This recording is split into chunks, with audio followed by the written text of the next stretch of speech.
So you found the perfect music for your edit, but it's not quite the right length for what you want. DaVinci Resolve 20 makes this super easy to fix with the AI music editor. I'm going to show you how it works, some situations where it might not work, and a sneaky little bonus tip to fine-tune your music. Here's the video clips that we want to add music to. If I use Shift-Z to zoom out, you can see the music track here is way too long for that number of clips. Make sure the clip's selected and come up to the top right and open up the inspector. And then scroll down until you see the AI music editor section. There's a couple of different ways you can use this AI music editor. You can give it a specific fixed length of music, or you can do it in a more intuitive way. Let me show you the first way. So let's say we wanted this music to finish at the end here. This is 28 seconds and 21 frames. So what we can do in this section up here is we can type 28 seconds and 21 frames, and then click adjust. DaVinci Resolve is going to analyze the music clip and try and work out the best way of cutting it up and fitting it to the desired length. You can see here that it's ended a little bit after that to allow for a bit of a fade out in the music track. I'm going to undo that with Control-Z on the keyboard, and instead of specifying a target length, instead I'm going to tick the Live Trim checkbox. I'm going to come down here and we can see this little icon, and I'm going to drag this time the music to the length that I want. Let go of the mouse button. DaVinci Resolve will analyze the music as it did before, and once again trim it to that length. We can see that we've got this icon at the bottom left of the clip telling us that the AI music editor is active. And you can see these vertical squiggly lines are where the AI music editor has tried to cut and paste together different parts of the song to make it fit. Let's have a listen to that. That's a pretty good mix there. What about this second mix? You can hear in that one there was a definite change, but I quite like it even though it is a bit jarring. Luckily, when you use this, you get 4 different versions created for you. You can switch between the different versions using these buttons. Watch what happens when I change to version 2. Those vertical squiggly lines change position because this is a different mix now.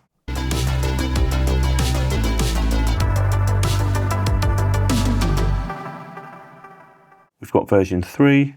And also version 4. So you can quickly audition these 4 different versions, find the one you want, and I quite like that one there. It's a nice smooth cut.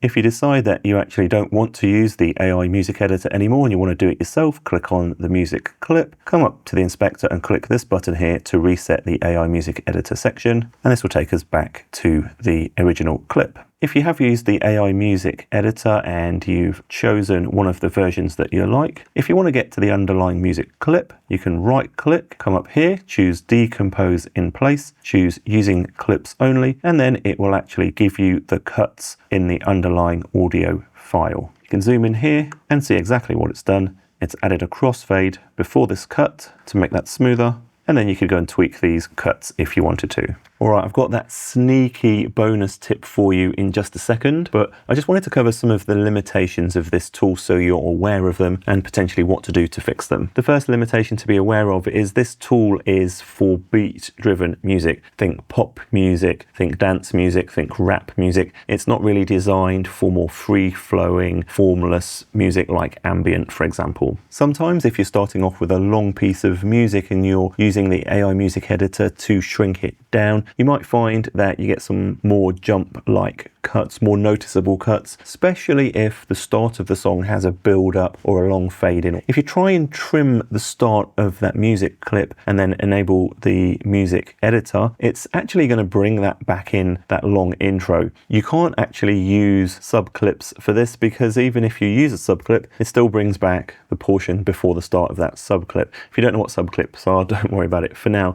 There is a solution, however, and let me show you what that is. First of all, I'll show you the problem. You can see this WAV file here has this long intro portion before it actually gets to the beat. So if I were to go and just trim the start of this like a normal clip just to get rid of that build up at the start, that's all well and good. But as soon as I add on the AI music editor, you can see it brings back that intro portion that we just removed. As a workaround for this, what you can do is take your original audio file, this is the music file, you can add that to a new timeline. I just called this timeline short music, and then export this as an audio only export. This is going to export a WAV file, and then just re-import that WAV file in with the shortened version. This is the same song, but with the front trimmed off and exported. And if we head back to our timeline, just delete that and import this short music WAV file. We don't have that intro section anymore. And this time, when we use the AI music editor, it's going to start right from the start without that intro. Alternatively, you might just want part of a song, and one of the ways to do that is to use something like the DaVinci Resolve Epidemic Sound plugin. Just choose part of a song that you like, drag out that section, and then just import that section to your timeline. Or find a section you like, right click, choose create versions, choose how long you want the version to be, choose if you want to make it loopable for something like a short or a reel, preview the loop. And if you like it, you can download that customized looped version and then drag that onto your timeline.